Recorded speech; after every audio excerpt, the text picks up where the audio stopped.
Wait, yeah.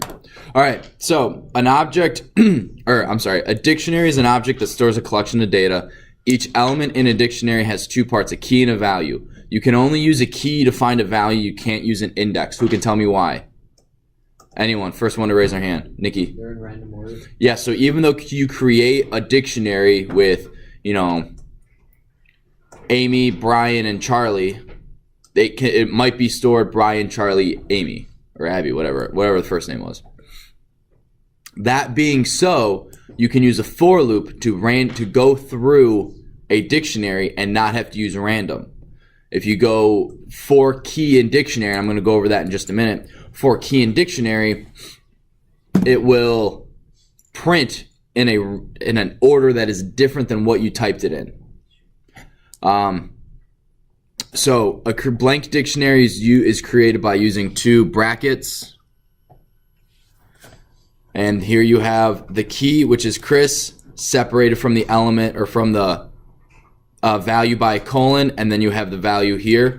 Each individual element in a dictionary is a key value pair, and it's separated from the next key value pair by a comma. Does that make sense? So this looks like it's two things. Technically, it's one. It's one element comprised of a key and a value.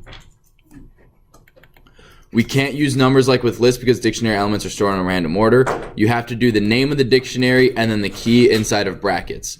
What's inside the brackets, can be a string, a variable, or a number.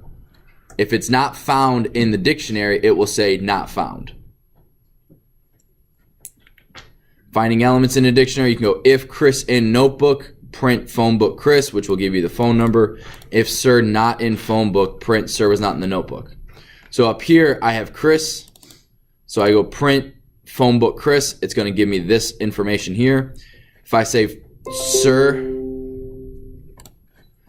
since Sir is not in this notebook or in this dictionary, it's going to print Sir was not in the dictionary. If I want to add an element to a dictionary, it's very similar to rewriting an index in a list.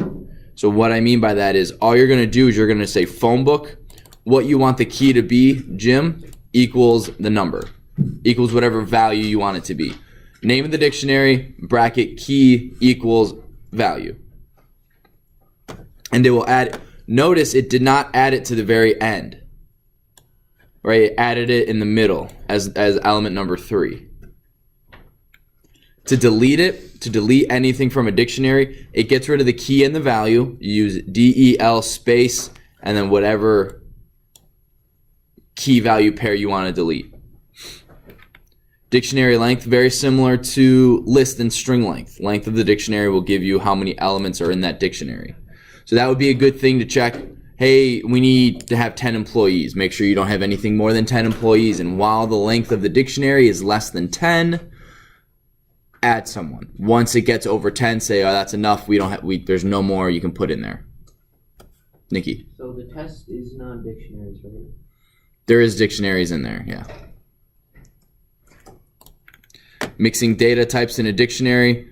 The keys in the dictionary are mutable, but they can have immutable, but they can have any type of data as their value. That means I have Kayla as a key, and I can have a list as the value, which is helpful for a list of grades, right? So Kayla got an 88, a 92, and 100.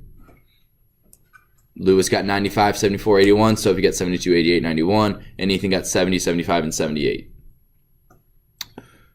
What will be displayed with this? Storm, do you know? Well, when I just print the test score. Which is? Isn't that the Kaylee 88, 9200, that one? Yeah, it'll print this list right here. Yeah. How to create an empty dictionary, just brackets. Dictionary name is empty brackets. You have to create the phone book, or you have to create the dictionary before you can add to it. So, just like with everything else, you have to create the variable before you can do anything with it. Using a for loop in a dictionary, and I know a lot of people have gotten... You okay, Ryan? You look a little... Oh, no. No, you good? Sorry. Okay. A lot of people have had issues or questions about how do I go through a dictionary to have it randomly display information, like on the dictionary assessment from last week. You just do this. You just go through the individual keys of the phone book. So for key in phone book, print key. This could be for X in phone book, print X. It doesn't matter because Python knows this is a dictionary and it's going to go through the keys regardless of what variable you put here.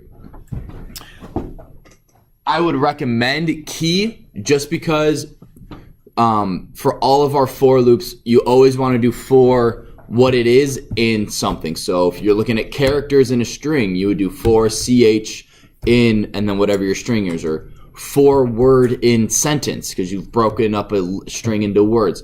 For key in dictionary, print key. Right? Some people still just throw an X in there, and for certain things that's fine. But for other things, it can really confuse you when you have, 15 variables and they're all just different random letters of the alphabet. Nikki. So if you already know what the key is, how do you change what the value is? You have to you can have the same key in a dictionary with different values. So what you do is you add you add a key, right? So if right here, let's say I want to change Chris's phone number. I would do phone book Chris is his new number, and then I delete Chris. Or no, you delete Chris and then add Chris's new number. Wait, I know the phone number already, but I need to change Chris's name. Same thing. I'll walk you through how to do that in a minute. Remind me to do that because I want to get through the notes first, and then we can do individual questions like that. Using a for loop to go through a dictionary. Again, you don't need to use key in the for loop. It can be any variable. However, it's less confusing and recommended to use key. So all of these dictionary methods, this is the very end. This is going to be the dictionary name. So we'll do phone book just for simplicity. Phone book dot clear.